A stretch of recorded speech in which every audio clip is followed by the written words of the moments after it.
Hey guys, Matt and Nickey here. We've got another car on the dyno today, back for some more work. So I got it strapped onto the dyno. We're going to do another baseline on it. We always like, anytime, if we've had customers that, or anytime we do any work, even if it's work we've done before, we always like putting the car back on the dyno just to reestablish a baseline. So that's what we're doing today. So today, we got a 2015 SS1LE.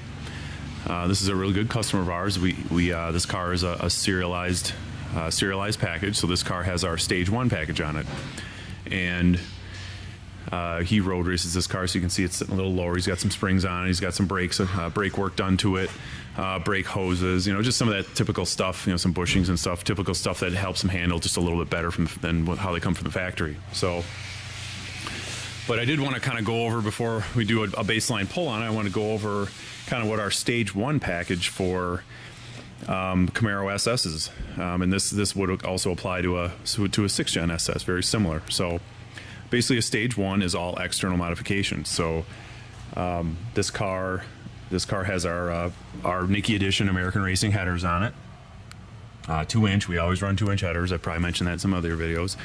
It does have a Roto-Fab and cold air intake on it, and thermostat. We do the 160-degree thermostat. This car has a ported throttle body on it because we left the stock intake manifold, and that's pretty much it. He's got the stock, this is a 15 with the dual mode exhaust. That exhaust and the H-pipe work really well. We make, well over 800 horsepower. We've made 900 horsepower to the rear tires on that exhaust. So, and it sounds good. And so a lot of the time we just leave those factory exhausts in place, especially on the later cars with the dual mode. So tips look nice, and it works pretty good. But yeah, so pretty simple setup. So a 6th gen SS, I mentioned 6th gen, our stage 1 package would be a very similar setup with our American Racing headers, our Nickey edition American Racing headers. Cold air, usually we use Roto-Fab. We really like the Roto-Fabs.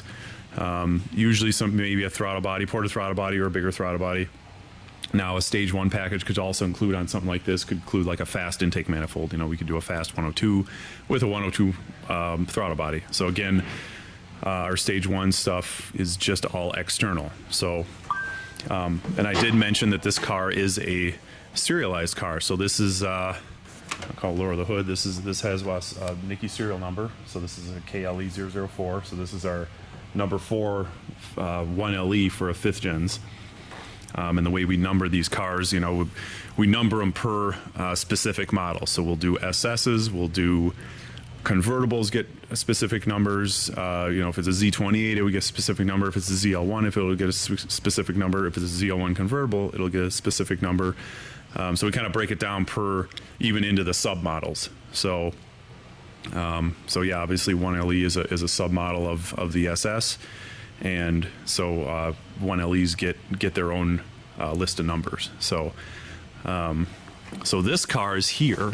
We are going to upgrade this car to a stage 2. So a stage 2 package consists of getting into the engine, leaving the stock rotating assembly, so the stock bottom end, so it'll still have stock crank rods, pistons. Stage 2 is getting into the top end internal, so cylinder head changes, cylinder head porting, and a camshaft change. So so after I pull it off the dyno here, we're going to start right into it. We're going to get the camshaft out of there, stock cam. We're going to go to our smaller cam, our stage 1 cam. So that sounds a little confusing. So our cams we also have our cams listed as stages for our package cams. Now we do custom cams if there's a specific setup. We do proprietary grinds on everything. So we do have a couple cams for our packages that we have set up for our stage 1 and stage 2 cams that are set up for specific bolt-ons. So our stage 1 cam will go into a stage 2 package. So this car, is a stage 1 package now. It's going to go to a stage 2 package with a stage 1 cam, with a smaller cam. Our stage 1 cam is a high 220s, low 240s for duration at 50 thousandths of lift, just over 600 lift, you know, in the low 600s for lift. We've done hundreds and hundreds and hundreds of that stage 1 cam. It is a really good camshaft. It drives like stock. It's got a real nice idle to it.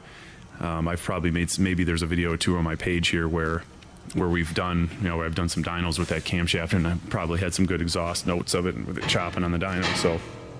So yeah, that's what that car is here for, or this car is here for. And we're gonna pick up, you know, this car was low 420s. We'll see what it makes here in a sec. It was low 420s back.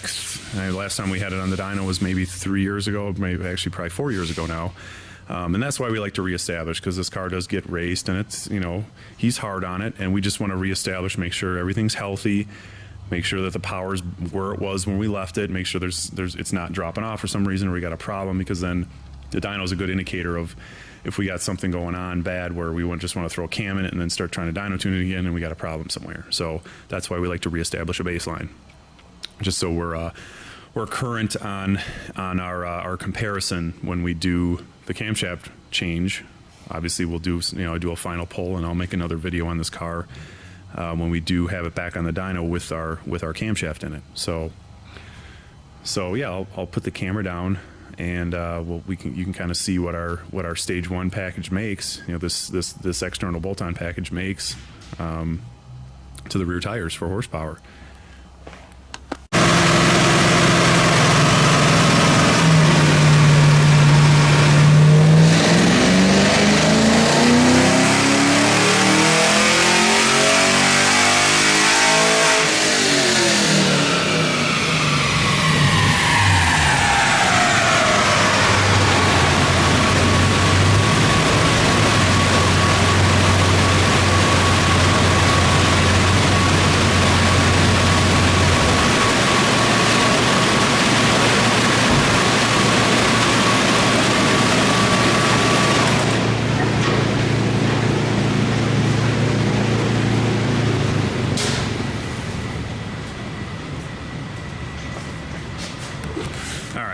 Take a look at what we got.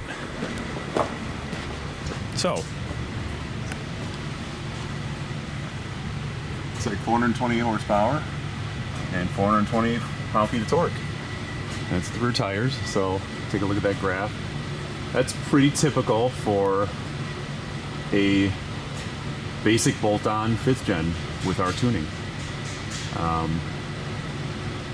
Yeah, you know, not much else to it there. It's a pretty good number. I want to say, I remember it being low 420s. I'd have to look at some of the old graphs, but I remember it being in the 423, 425, something like that. And this was, I mean, again, last time I had this car on the dyno was 4 years ago. So 3-4 years ago, it's been a while. So yeah, that's pretty typical what we get out of a 5th gen and an LS3, which is, you know, headers, no catalytic. Again, maybe I didn't mention that before. There's no catalytic converters in this car, so it's got our big headers. It's got a basically just the headers to connection pipes with no cats, and then just connecting right up to the stock H pipe with the stock mufflers. So, you know, nothing too crazy. You know, a lot of you guys out there with 5th gens, that's kind of your starting point. You do your basic bolt-ons, you know, headers and cold air first, and that's kind of where we end up with this package. So again, this is our stage 1 package, and I'll make another video when we go back to when we're back on the dyno with the camshaft in it, and we'll pick up, so again, going back to that stage 1 cam, we'll pick up about 50 rear wheel horsepower with this package. With everything else being the same, just adding the camshaft, we'll pick up 50 to the tires. So, and torque, we'll probably pick up 30 foot-pounds of torque at the rear wheels too. So we'll see. We should end up seeing probably about 478, 480, something like that is what I expect. You know, again, we've done so many of these things. I know we're going to end up, and torque should be 440, 450, somewhere in there for torque. You know, with our cam, you'll definitely see the gains will be, most of the gain you're going to get is going to be above 3,000 RPM, you know, down below 3,000. That's the nice thing with our stage 1 cam though, is you really don't lose any power. You know, you start getting to these bigger camshafts that are 235, 250, or 233, 250, something like that. Stage 2 and 3 cams from some other companies, and we definitely do cams that big, and they do make more top end power. You start talking power over 5,000 RPM or 5,500 RPM. That's where you start adding duration in. Over something like the Stage 1 cam that we're going to put in this car. That's where you're going to see the gains, is up in the top end of the RPM range. Down low, and then it's a trade-off. Down low, you'll start losing torque below 2,000 RPM, and then as you go bigger and bigger, you start losing torque below 3,000 RPM, and then 3,500. So since this guy road races this car, and that's kind of his primary focus with it, the Stage 1 cam is perfect. We actually got we have another road racer who's his car's under the knife as we speak. Tim's actually finishing that one up right now, so I'll have that one on the dyno later today or tomorrow, and I'll do a separate video for that car. And that's similar mods. He bought the car, did some of the modifications like headers and cold air himself, and he's just doing our Stage 1 setup, so our Stage 1 cam. So he's a road racer. Like the Stage 1 cams works really good for road racing cars because of the broad torque curve. So and when we get the camshaft put in this car, obviously I can overlay the graphs and you can see the difference between what we got here and where we'll end up with the camshaft. But yeah, our Stage 1 cam, you're not going to lose. You really don't lose anything under, between 2,000 and 3,000. It's about the same as the stock cam, and then once you get it above 335, you'll see the graph will start to climb away from the stock curve here. So yeah, that's pretty much it for this car for now. And like I said, we'll have it back on the dyno in a week or so. We actually got another set of springs in for it, so we might actually be able to get this done today, maybe into tomorrow. But we're always bouncing between projects here, so we always got a lot of stuff going on at once. But yeah, guys, that's the Stage 1 package in a nutshell. And thanks for watching. We'll see you later.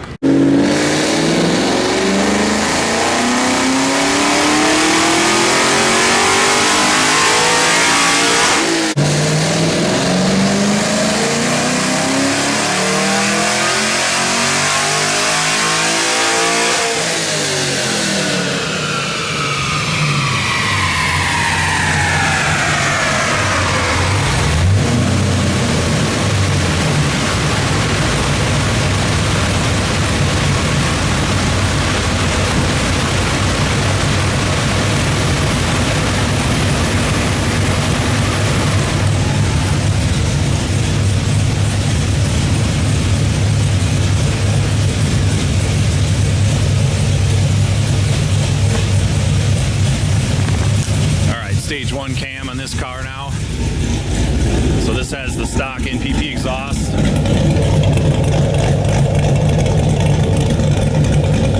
It's idling just under 800. I got it set at 780 or so. Nice little chop, nothing too crazy, super drivable.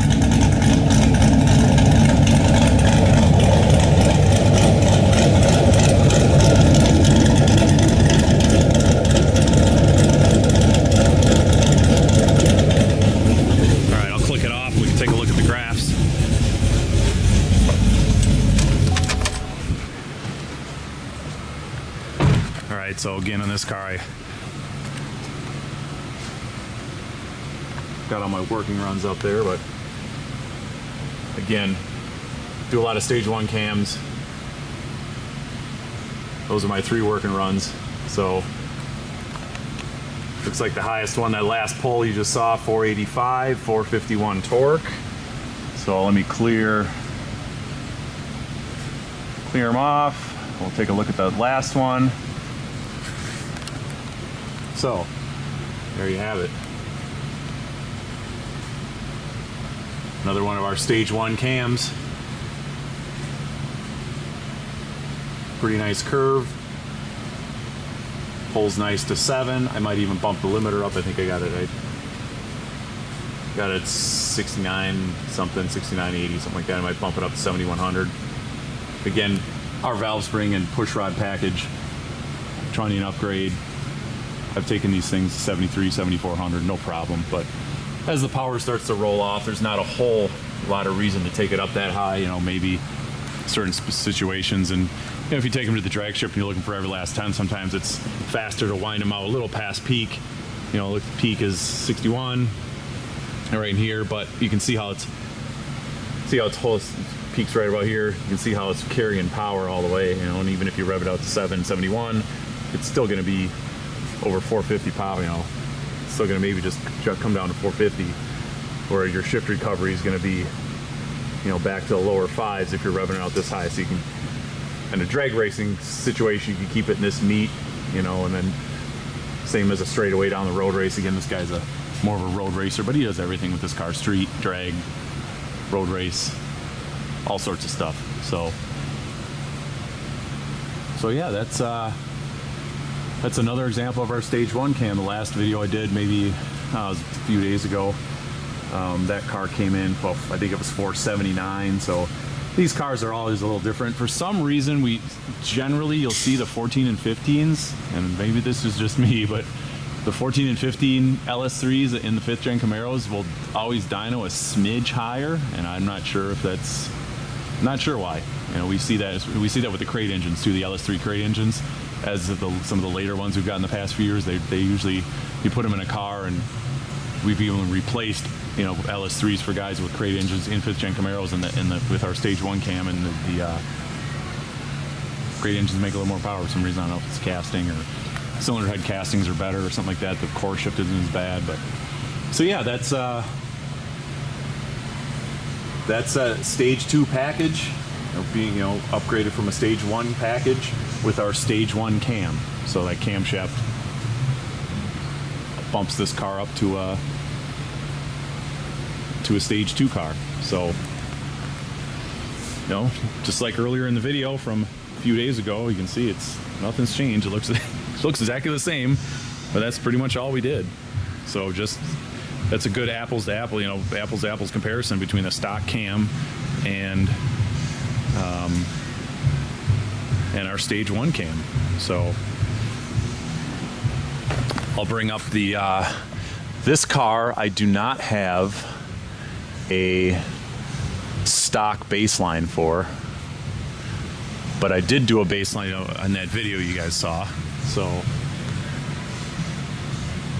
the last video, or early in the video I should say, because I'm making multiple videos on this car over the course of a week here. So you can kind of see, of course, we're losing a little bit down low. I'll start there.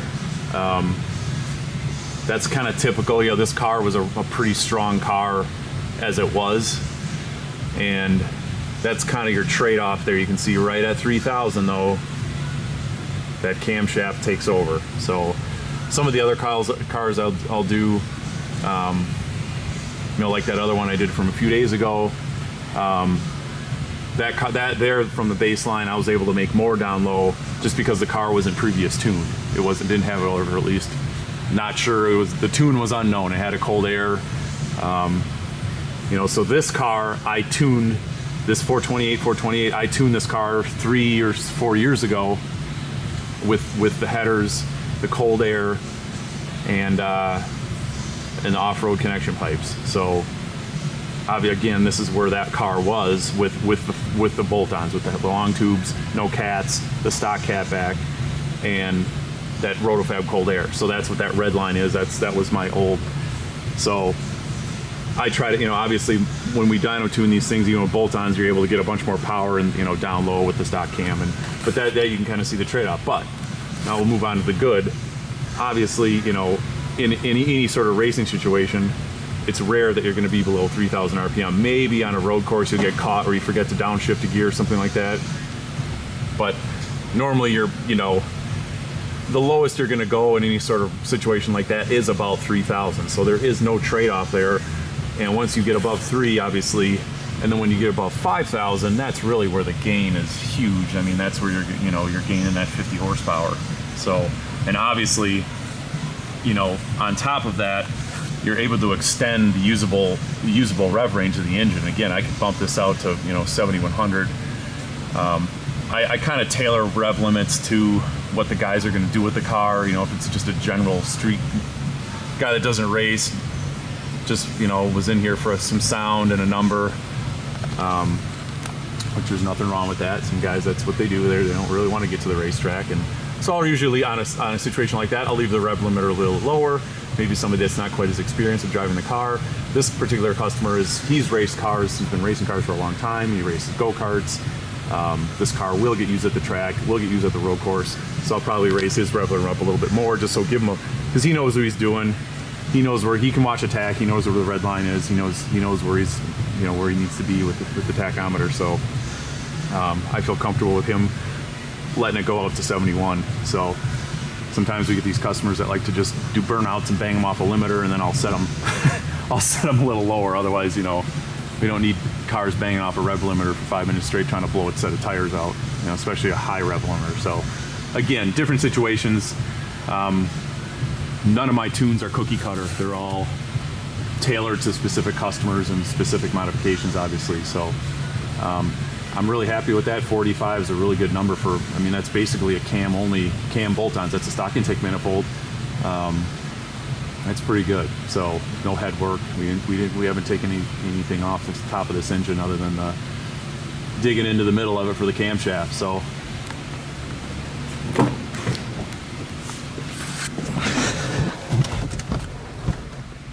little data log, obviously. Nipping the knock sensors, just a smidge on this one. Probably pull a tiny bit of timing out, you can see. But air fuel, 0.87, 0.88, 0.87, right there. Timing, again, typical Cam LS3, about 27 degrees. Pretty flat across the board.